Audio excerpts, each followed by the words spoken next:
talk to us. So you got into wrestling because of the independence. You loved it. You got from all these people. What was it like then? Your journey to the Nightmare Factory and being a student there. Like, well, how did that journey kind of happen? And um, like, tell us your experience at the Nightmare Factory. I was training in other places. I was more like a gypsy of just training other places.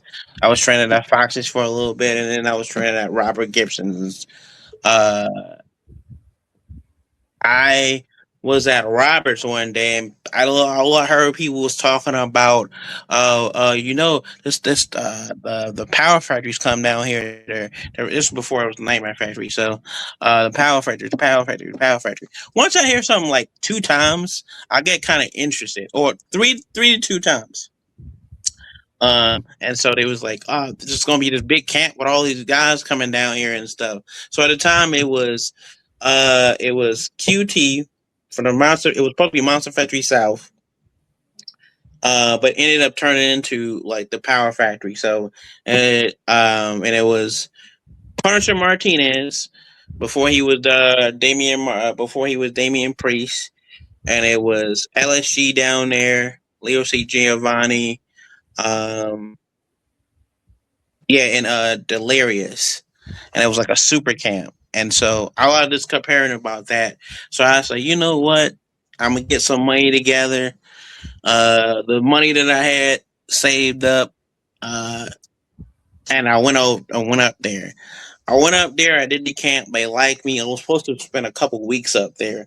I really was supposed to spend a couple weeks. I was gonna go move back up to Philadelphia, move back home and stuff. So, homesick and all that stuff. So, um, fast forward, Cody came in the facility. He liked the facility. He liked that him and QT had a relationship. They kind of cool. It changed over to the Nightmare Factory. They combined the Nightmare Factory and the Power Factory. I didn't join none of the camps, so I was already like, to me, I was already in the business already. Um, I broke in 2014, but I left and came back, so I was trying to start back over. This is like 2016, so I was like, all right, I just got to get back foot back in the door. So it's kind of like a restart. Um, so I did like I did multiple camps with them. I did like all their super camps and stuff, but when they started doing the Nightmare Factory camps, I didn't do those. But I just would do training. I would start training with QT. QT would take me in the ring, and he will tell you this. He was like, "You got all the personality, you got all the charisma, you got all that stuff, but your wrestling, you still need work in wrestling." Matter of fact, he said, "You kind of," he's like, "Not even kind of." He's like, you're trash. You're trash." And I was like, and some people be like, "Oh, get mad at that or whatever." But this is the first time somebody was keeping it honest with me, keeping it in the buck and keeping it brutally honest, which I liked it actually because everybody would be like, "Oh, you're good. Oh, you're doing good and stuff," and then they wouldn't put me on their shows. So like, I want you to tell me the Brutus honestly, what do I need to improve on? Like Yeah. he was like, "Oh, you need to improve on your fundamentals, or you need to improve on wrestling and stuff." Um, and yeah, he was just telling me the honest truth. So, um, when the Nightmare Factory started, the first camp, I was around, but I wasn't there most of the time at the facility when they was doing it. Most of the time when they have the camps, I'm not usually there of like the campers and stuff. Um, because I already did like the super camps and stuff, but I would be training with them like, oh man, we used to train like 3 days. Now it's like two. We used to train like uh, uh we used to train Monday, Tuesday, Wednesday, and we used to have like multiple rings. Uh, this is back then when Glacier would still come up there. This is back when Cody would be there on a regular basis. Um, and Damien, well, back then it was Parker Martinez would come down there and he would like do train sessions and stuff. He would come down there like a couple weeks, like and stuff, teaching us how to do uh the agile stuff, the luchador stuff, and stuff like that. But also like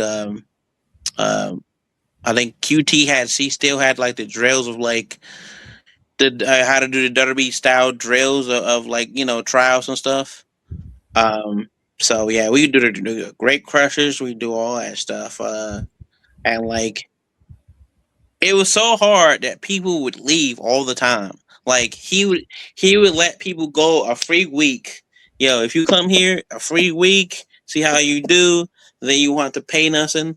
But people kept leaving and leaving and leaving and leaving and leaving and leaving. So like when the Nightmare Factory started, he was like, "Fuck that shit," or he didn't say "fuck that shit." He was like, "Well, we're not going to do that anymore. We're going to just do camp." So you have to the thing. I think it really messed them up, to be honest. I've been telling them this is that I think they kind of like was overcharging people to for the camps. Uh, I mean, people still come at the Nightmare Factory because it's the name and stuff, and like but Yeah. also it's WID. But I really feel back then when I was training there, like the best thing about the factory was you come get this work. And yeah, it was probably one of the harder schools to you train at because the training is really hard and stuff like that. But also it would have multiple we would have multiple rings, multiple coaches. I'm Mhm. talking about from Cody to Glacier. It was a time that Shug D, some people know him as Pampo People. We only call him Shug D around these parts. Was my coach at the time. Um, we had like the cat. We had a whole bunch of people popping in and just like giving us knowledge. Coming from Nightmare Factory, but I'm a little bit of prodigy of both. I'm a little bit of like Nightmare Factory, which is and also Power Factory mixed into one. So Yeah. um, yeah, So you're the OG. Out of all yeah. the people that you worked with and trained with at the Nightmare Factory, because you and the Power Factory, because you rattled off a good chunk of people, who would you say that you learned the most from? I learned a lot from a lot of different people, but I would say the most was like okay, QT for the in ring and stuff because he helped me better be a better wrestler and then, like a better performer and stuff. And I know he gets a lot of criticism by IWC, but Cody taught me a lot about presentation. Like I wasn't a big presentation kind of guy. Like I ain't gonna lie, I was like other wrestlers. I would show up in my hoodies and stuff and my pants, and I just be like, I'm just gonna do this. You're just gonna go But fuck shit up. I wasn't bumming it, but like I would just be like, yo, this is my streetwear. This is what I do. This is what I wear. Like but like QT was also about like if you're gonna manage, and Cody was the same way. I think they were similar in the sense of their ideologies of like projection. He told me this, and I never forget this. He told me perception is reality. He said if you carry yourself like a superstar, you walk, talk, act like a superstar, you are a superstar. But the one that's stopping you is you. If you don't dress and talk, if you don't dress like a superstar, how people supposed to take you? You want to be this main eventer, you want to be the star, but you don't dress like one. And I say he wouldn't tell me to put on a suit, but like it would be like I'm telling you without telling you type of stuff. Yeah, Like implied. Yeah. yeah, so it's It- like you don't have to wear it, but like You you should.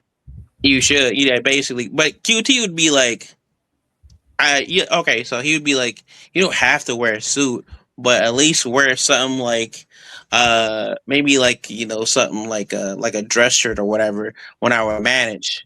At least do that. And he's like, just this looks better, and it's just being a manager and stuff. So and at first, because when people tell me to dress up in suits, I never was really like, fuck, I gotta wear a suit. Yeah, But fuck those guys. yeah, I'm like very like anti-establishment and stuff in that sense. But It's the um, old saying, dress for the job you want, not for the job you have. right. I think what I think really what it was is like what made me realize that is when my uncle told me this.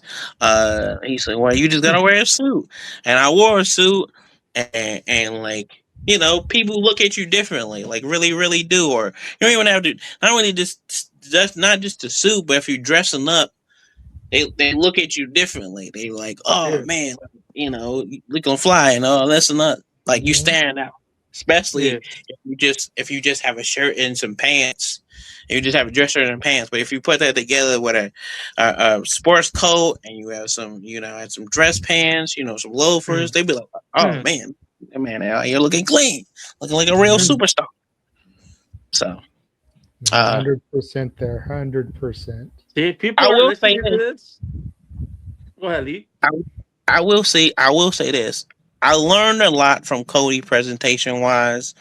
I learned how to dress walk like a superstar. Also, I learned from Shug D international stuff and international wrestling and British technical wrestling and stuff like that. I also learned. He told me the minutes thing is a real thing. He told me about making your minutes. If you make your minutes, nobody can take that away from you. No matter if you do it in 30 minutes, 30 seconds, 5 minutes. He told me about TV wrestling before I started. I actually, when I started working TV, um, it was more easier because they told me about it. He was Yeah. like, "You're not going to get as much time as you think you're going to get." They would be like, "Oh, they're getting 3 to 5 minutes mostly. If you're doing an enhancement match, mostly or whatever. So, and especially if you on the first time for going for TV, Yeah. extra and stuff like that. So I Well, learned and managed, try to do the best of my ability. Right, that's the same maximize thing with those minutes. yeah, and I mean we sang her praises. That was my world. Like she was a prime example of that. She took a situation that she found herself in. She maximized her minutes, and look where she is now. Right, like just Right. coming off of being a finalist in the Owen, um, One of being three in a main events at Forbidden Door. stupid fucking casino. Anyways, I'm not gonna talk. We're Yeah, not yeah. here for that. Vic, no, We're no. not here for that. We're not here for that. I still say she should have beat Mercedes, but that's just me. Don't get me started. Anyways, yeah, no, it's all about maximizing your minutes, and you're right. You, wrestlers should do more of that. Yeah. Not feel like they're too big for the spotlight. You're an enhancement talent. You get your 3 to 5 minutes, whatever it is. You make the most of it. Like simple, just a simple thing.